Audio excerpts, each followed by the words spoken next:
Hello everyone, wanted to show you how I changed the brake pads out on our 2007 Ford Expedition Eddie Bauer model. There's another video posted out there that was really helpful to me before I got started on ours. It's called How to Change Brake Pads on an Expedition XLT, I believe. But I wanted to do a video to show you a couple of differences on our Eddie Bauer model that I ran into versus the XLT, I guess. And this is an 07 model. I'm not sure what year model they were working on. On the other video, they, I believe, said they were using a 7mm hex socket. The Eddie Bauer, I don't know if this is true of the XLT, but the Eddie Bauer model actually takes a 9mm hex socket. Basically, the hex socket is going to be used to remove the bolt here. There's one up top and one down on the bottom.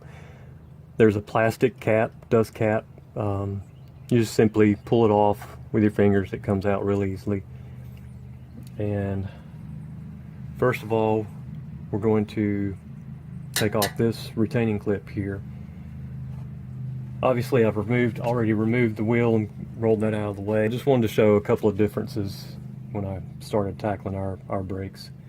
So first, I'm going to take a common flathead screwdriver, pry it in here, and just remove that. And you see it releases the whole thing, just pulls right off. And I'll show a trick later on how an easier way to get this back on once you replace your pads. So I'll set that there. And let's go to work on this hex bolt up here.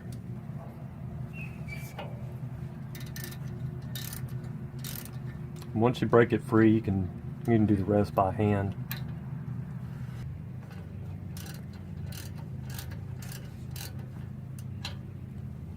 Okay. I'm just gonna do the rest of it by hand.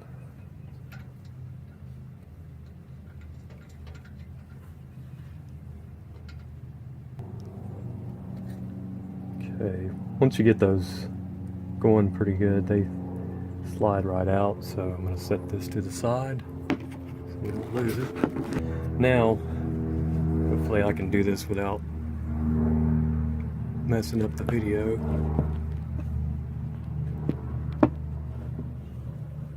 Let's see if I can show you. Alright, I think on the other video they had a retainer clip inside here that they popped out with a screwdriver. As you can see, I don't have one of those. So I looked underneath to see what's actually holding this in place, and it's hard to see, but there's another, this is where the brake pad grabs hold of this bracket here, there, and there's another piece of metal retaining clip that grabs hold of the bracket there. There's the top view where you can see those pieces. While I'm in here, this was a great idea from the other video. Just take a bungee cord, and I just caught it the top hook on the coil spring here, because when you take this caliper housing off, like they said in their other video, you don't want this dangling by itself, because it's going to put all the weight, and it's pretty heavy, it's going to put all that weight on this brake line. You don't want to damage that. So I'm going to get that caliper off now. Okay, I got this caliper free. I actually had to take a regular hammer and just knock on that bottom piece where that other bolt was to get it to break free, because of that clip that was holding it in on the bottom. So I just tapped on that piece on the underside, and it was pretty easy to break free from there. So now I'm gonna pick this up and make sure that I cradle this, support the weight like I said because of this brake line here. Just pull the old one out.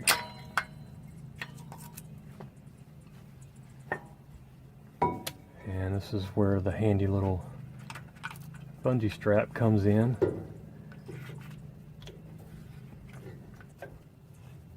I'm just gonna hook that up here, and then I'm able to let that dangle on the bungee cord. So now I'm free to remove this other pad here, and then I'll show you something else that I did differently than the other guys on pushing these pistons in, these caliper pistons. So let me go ahead and knock this free here. And that slides right off. You can see those are pretty thin. I'll show you in a second what well, you'll see the difference in the thickness of the new ones. So these were way overdue. Alright, so now I'm gonna push these pistons in to allow me enough space to get the new pads in there. Okay, here's something a little different that I did from the other guys. They had an adjustable vise C-clamp of some sort. I don't have one of those, so I improvised something instead. I have just a regular C-clamp, metal C-clamp. But if you'll notice, this right here doesn't have much surface area, and I didn't want to damage these pistons when I tried to force them back in. So I went out to the shop or shed and just found a flat piece of metal. You can put that up there and then put the C-clamp over that, and that will allow you to press those cylinders in without doing any damage. I'm just going to run these in as far as I can get them, because I know those new pads are going to take up a lot of space in there, because those old ones were really thin.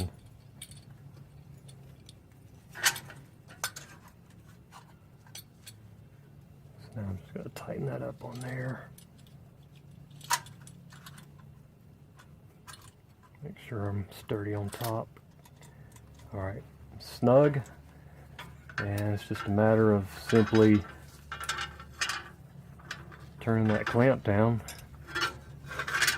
It's a slow process, but it'll get there. And what I do is I'll press this side in a little bit, and I'll remove my C-clamp, clamp it on this side, press this one in, so I'm kind of teeter-tottering back and forth until I get them all pressed in. Okay, I've run those pistons in as far as I can get them. So now I'm just going to take my new pads and lay them in there. And this one has the retaining clips on the back to hold it in place. Pretty easy to pop in once you get them started.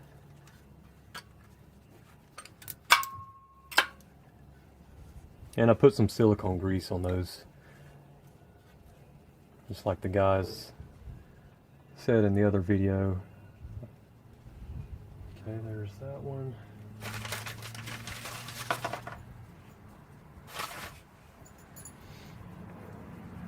And this one here.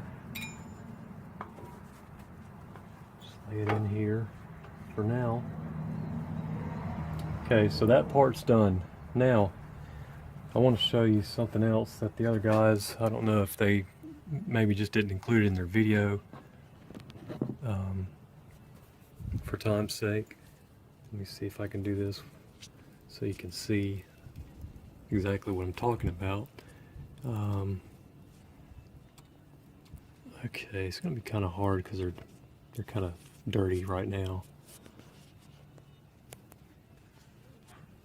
Basically, what I wanted to show you is there's little shims right here that you'll need to remove.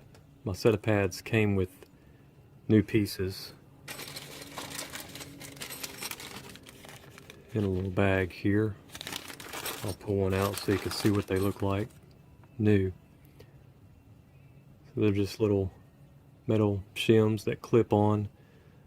So you can take your screwdriver, flathead screwdriver, and just kind of pry those off where that retainer is on the bottom.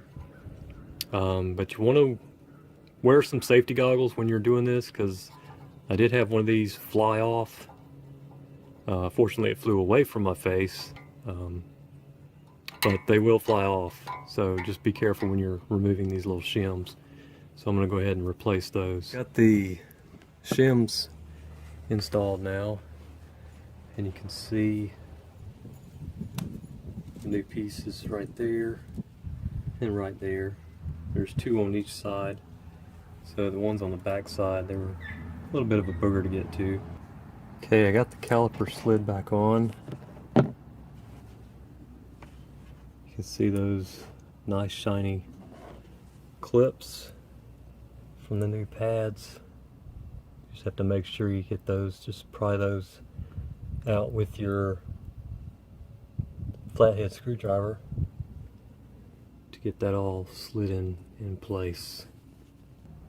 Okay, now we're ready to put this final retaining clip back on. And as I mentioned earlier, found a easier way to get this on. These pieces have to lock in here, top and bottom, and you have to pry these pieces so that they catch on the outside of this bracket, top and bottom.